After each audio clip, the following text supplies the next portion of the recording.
Mundathikode ദുരന്തത്തിലെ judicial commission ഇപ്പോൾ ആ ദുരന്ത ഭൂമി സന്ദർശിക്കുകയാണ്. അവിടെ നിന്നുള്ള തത്സമയ ദൃശ്യങ്ങളിലേക്കാണ് അദ്ദേഹം ആ സ്ഥലത്ത് സന്ദർശനം നടത്തുന്നു.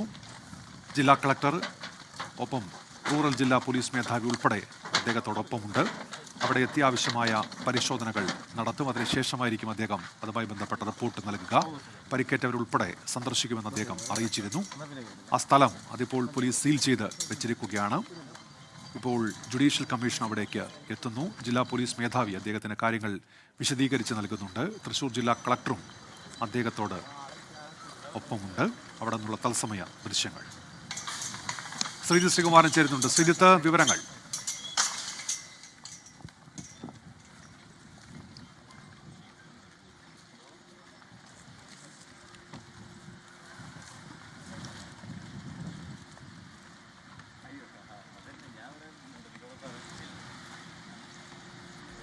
അല്പസമയത്തിനകം ശ്രീജിത്ത് ശ്രീകുമാരൻ വിശദാംശങ്ങൾ നൽകും. മുണ്ടത്തിക്കോട് വെടിക്കെട്ട് ദുരന്തമുണ്ടായ സ്ഥലത്താണ് ഇപ്പോൾ ജുഡീഷ്യൽ കമ്മീഷൻ എത്തുന്നത്. Justice CN Ramendran Nair commission. അദ്ദേഹം അവിടെ എത്തി അവിടുത്തെ ദുരന്ത ഭൂമി സന്ദർശിക്കുകയാണ്. ജില്ലാ പോലീസ് മേധാവിയും ജില്ലാ കളക്ടറും ഉൾപ്പെടെയുള്ള ഉന്നത ഉദ്യോഗസ്ഥർ അദ്ദേഹത്തോടൊപ്പം അവിടെ എത്തിയിട്ടുണ്ട്. അവർ കാര്യങ്ങൾ വിശദീകരിക്കുകയാണ് ജുഡീഷ്യൽ കമ്മീഷനോട്. അവിടെ നിന്നുള്ള തത്സമയ ദൃശ്യങ്ങളാണ് ഇപ്പോൾ പ്രേക്ഷകരിലേക്ക് എത്തുന്നത്. നാടിനെ നടുക്കിയ ദുരന്തമാണ് അവിടെ ഉണ്ടായത്. തൃശൂർ പൂരത്തിന് വേണ്ടിയുള്ള വെടിക്കെട്ട് സാമഗ്രികൾ അത് നിർമ്മിക്കുന്ന സ്ഥലത്തായിരുന്നു വലിയ സ്ഫോടനം ഉണ്ടായത്. അതിൻ്റെ ആഘാതത്തിൽ നിന്ന് ജനത ഇപ്പോഴും കരകയറിയിട്ടില്ല. അതിൻ്റെ പശ്ചാത്തലത്തിൽ തൃശൂർ പൂരം വെടിക്കെട്ട് ഒഴിവാക്കി നടന്നൊക്കെ നമ്മുടെ മുൻപിലുണ്ട്. തൊട്ടു പിന്നാലെയാണ് ഇപ്പോൾ ജുഡീഷ്യൽ കമ്മീഷൻ ഈ സ്ഥലത്തേക്ക് എത്തുന്നത്, ദുരന്ത ഭൂമിയിലേക്ക് എത്തുന്നത്.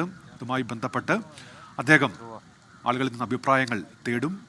കാര്യങ്ങൾ പരിശോധിച്ച ശേഷമാകും അദ്ദേഹം റിപ്പോർട്ട് തയ്യാറാക്കുക. 6 മാസത്തിനുള്ളിൽ റിപ്പോർട്ട് സമർപ്പിക്കാൻ കഴിയുമെന്ന് അദ്ദേഹം നേരത്തെ മാധ്യമങ്ങളോട് പറഞ്ഞിരുന്നതാണ്. ടേംസ് ഓഫ് റെഫറൻസിൻ്റെ കാര്യത്തിലടക്കം സർക്കാരിൻ്റെ നിർദ്ദേശങ്ങൾ കൃത്യമായി വന്നതിന് ശേഷം അതെല്ലാം ഉൾപ്പെടുത്തിയുള്ള റിപ്പോർട്ടായിരിക്കും താൻ സമർപ്പിക്കുക എന്നുകൂടി അദ്ദേഹം വ്യക്തമാക്കിയിരുന്നു. ഇപ്പോൾ അദ്ദേഹം ദുരന്ത ഭൂമി സന്ദർശിക്കുകയാണ്. പരിക്കേറ്റ് ചികിത്സയിലുള്ള ആളുകളെയും അദ്ദേഹം സന്ദർശിക്കും. അവരിൽ നിന്ന് വിവരങ്ങൾ തേടും. അതിൻ്റെയൊക്കെ അടിസ്ഥാനത്തിലായിരിക്കും ഇതുമായി ബന്ധപ്പെട്ട റിപ്പോർട്ട് അദ്ദേഹം തയ്യാറാക്കുക. അതിനുശേഷം അത് സർക്കാരിന് കൈമാറും. അദ്ദേഹം ഇപ്പോൾ ദുരന്ത ഭൂമി സന്ദർശിക്കുകയാണ്. ശ്രീജിത്ത് ശ്രീകുമാരൻ ചേരുന്നുണ്ട്. ശ്രീജിത്ത്, വിവരങ്ങൾ എന്തൊക്കെയാണ്? ഉന്മേഷ്, അല്പസമയം മുൻപാണ് മെഡിക്കൽ കോളേജിലെ സന്ദർശനം പൂർത്തിയാക്കി അവിടെ എത്തി ഈ പറയുന്ന പരിക്കേറ്റ് ചികിത്സയിൽ കഴിയുന്ന ആളുകളെ അവരുടെ ബന്ധുക്കളെയും ഒക്കെ കണ്ട് അതിനുശേഷമാണ് അദ്ദേഹം മുണ്ടത്തിക്കോട്ടെ ദുരന്ത ഭൂമിയിലേക്ക് എത്തിയിരിക്കുന്നത്. CN രാമേന്ദ്രനൊപ്പം ജില്ലാ കളക്ടർ ശിഖ സുരേന്ദ്രനും അതുപോലെ തന്നെ ജില്ലാ പോലീസ് മേധാവി സിറ്റി പോലീസ് കമ്മീഷണർ നകുൽ ആറും ഒക്കെ സ്ഥലത്ത് എത്തിച്ചേർന്നിട്ടുണ്ട്. ADMന്റെ നേതൃത്വത്തിലുള്ള ഒരു സംഘം എല്ലാ കാര്യങ്ങളും ഇതിനകം തന്നെ വിവരിച്ച് നൽകുന്നുണ്ട്. കൂടുതൽ പ്രദേശങ്ങൾ ഏറ്റവും കൂടുതൽ സ്ഫോടനമുണ്ടായത് ഏത് മേഖലയിലാണ്, ഏത് മേഖലയിൽ നിന്നാണ് തീ പടർന്നതെന്ന് പോലീസ് സംശയിക്കുന്ന പോലീസിൻ്റെ ഒരു റിപ്പോർട്ട് ഒക്കെ അദ്ദേഹത്തോട് രാവിലെ തന്നെ ഒരു വിശദീകരണം നടത്തിയിരുന്നു. രാമനിലയത്തിലായിരുന്നു ആ ഒരു യോഗം. രാമനിലയം ഗസ്റ്റ് ഹൗസിൽ വെച്ചായിരുന്നു ജില്ലാ പോലീസ് മേധാവി, ജില്ലാ കളക്ടർ അടങ്ങുന്ന സംഘം, റവന്യൂ അധികാരികളൊക്കെ പങ്കെടുത്ത ആ ഒരു യോഗം നടന്നത്. അതിനുശേഷമാണ് ജസ്റ്റിസ് CN രാമചന്ദ്രൻ നായർ ഉച്ചയോടുകൂടി മെഡിക്കൽ കോളേജിലെത്തി ഇത്തരത്തിൽ പരിക്കേറ്റവരെ കണ്ടത്. എന്തായാലും അദ്ദേഹം രാവിലെ തന്നെ നമ്മോട് വിശദീകരിച്ചിരുന്നു. മുഴുവൻ പരിക്കേറ്റ ആളുകളെയും ഇപ്പോൾ നിലവിൽ കണ്ട് അവരുടെ ഒരു മൊഴി ഈ ഒരു ഘട്ടത്തിൽ രേഖപ്പെടുത്താൻ കഴിയില്ല. കാരണം ഈ ദൃക്സാക്ഷികൾ വളരെ കുറവാണ്. മാത്രമല്ല പരിക്കേറ്റവർ പലരും ഗുരുതരാവസ്ഥയിലാണ്. പിന്നെയുള്ള ആളുകൾക്ക് ഈ പറയുന്നതിൽ വലിയ മാനസിക വിഷമം അതുപോലെ തന്നെ അവരുടെ മാനസിക നില അടക്കം പരിശോധിച്ച ശേഷമായിരിക്കും അവർ മൊഴി രേഖപ്പെടുത്തുക എന്നാണ് അറിയിച്ചിട്ടുള്ളത്. എന്തായാലും ഇവിടെ ചില ആളുകളെ ഈ ദുരന്ത ഭൂമിയിൽ എത്തിയിരിക്കുന്ന ചില ആളുകളെ ഈ പ്രദേശത്തുകാരെയൊക്കെ കണ്ട് കാര്യങ്ങൾ അദ്ദേഹം ചോദിക്കുമെന്നാണ് മനസ്സിലാക്കുന്നത്. അദ്ദേഹം വന്നപ്പോൾ തന്നെ അദ്ദേഹത്തിൻ്റെ മുഖത്ത് ആ ഒരു ആശങ്ക കാണാമായിരുന്നു. കാരണം അത്ര കണ്ട് വലിയ ഒരു ദുരന്തം നടന്നൊരു പ്രദേശത്തേക്കാണ് ജുഡീഷ്യൽ കമ്മീഷൻ വരുന്നത്. എന്തായാലും ഇതിനുശേഷം അദ്ദേഹം മാധ്യമങ്ങളെ കാണുമെന്നാണ് അറിയിച്ചിട്ടുള്ളത്. അദ്ദേഹത്തിന് ഒരു പ്രാഥമികമായ റിപ്പോർട്ട് ഒരുപക്ഷെ ജില്ലാ ഭരണകൂടം പോലീസും നൽകിയിട്ടുണ്ടാകും. അത് സംബന്ധിച്ച് ഇനി ഏതൊക്കെ ഘട്ടത്തിൽ എന്താണ് ടേംസ് ഓഫ് റെഫറൻസ് എന്ന കാര്യത്തെക്കുറിച്ചൊക്കെ ഒരു തീരുമാനമെടുത്തതിന് ശേഷം വീണ്ടും അടുത്ത ദിവസം അദ്ദേഹം തൃശ്ശൂരിലേക്ക് വരുമെന്നാണ് മനസ്സിലാക്കുന്നത്. അപ്പോഴായിരിക്കും കൂടുതൽ മൊഴി രേഖപ്പെടുത്തുന്ന അടക്കമുള്ള തുടർ നടപടികളിലേക്കൊക്കെ കടക്കുക.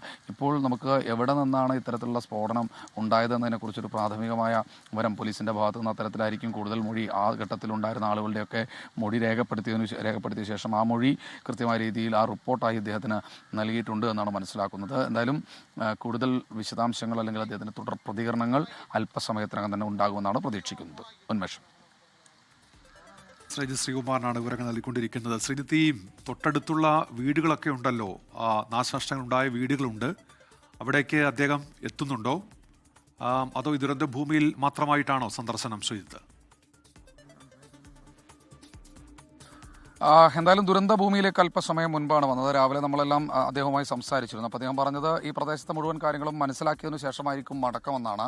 പക്ഷേ അതിൽ ഈ പറയുന്ന ആളുകളുടെ ഈ ദുരന്തത്തിൽ നിന്ന് രക്ഷപ്പെട്ട ആളുകളുടെ മൊഴി രേഖപ്പെടുത്തുന്ന അടക്കമുള്ള കാര്യങ്ങൾ പിന്നീട് മാത്രമായിരിക്കും ഉണ്ടാവുക എന്നാണ് അറിയിച്ചത്. എന്തായാലും ദുരന്ത ഭൂമിയിലേക്ക് വന്ന സ്ഥിതിക്ക് ഒരുപക്ഷെ തൊട്ടടുത്ത് തന്നെയാണ് ഇത്രയധികം വീടുകളൊക്കെ ഉള്ളത്. ആ മേഖലയിലൊക്കെ എത്തി ആ വീടുകൾക്ക് സംഭവിച്ച നാശനഷ്ടമൊക്കെ അദ്ദേഹം നേരിൽ കാണുമെന്ന് തന്നെയാണ് മനസ്സിലാക്കുന്നത്. അതിന് ശേഷമായിരിക്കും മാധ്യമങ്ങളോടുള്ള അദ്ദേഹത്തിൻ്റെ ഒരു പ്രതികരണം. എന്തായാലും ഇതിനൊരു പ്രാഥമിക റിപ്പോർട്ട് എന്തായാലും അദ്ദേഹത്തിന് ലഭിച്ചിട്ടുണ്ട്, അല്ലെങ്കിൽ സമർപ്പിച്ചിട്ടുണ്ട്. RDO അടക്കമുള്ള ആളുകൾ ഇപ്പോഴും ഇവിടെ തന്നെ തുടരുന്നുണ്ട്. അവരാണ് ആദ്യഘട്ടത്തിലുണ്ടായിരുന്നത്. പോലീസിൻ്റെ ഭാഗത്തു നിന്നുള്ള ഒരു റിപ്പോർട്ടുണ്ട്, പെസോയുടെ റിപ്പോർട്ടുണ്ട്.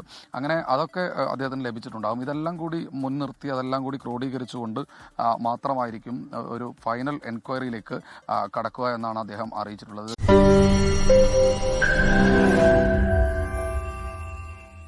ലോകത്തെവിടെയായാലും ഏത് സമയത്തും 24 വാർത്തകളും ഓഗ്മെന്റഡ് റിയാലിറ്റി പാക്കേജുകളും എക്സ്പ്ലെയിനറുകളും വിശദമായി കാണാൻ ഞങ്ങളുടെ യൂട്യൂബ് ചാനൽ നിങ്ങൾക്ക് സബ്സ്ക്രൈബ് ചെയ്യാം.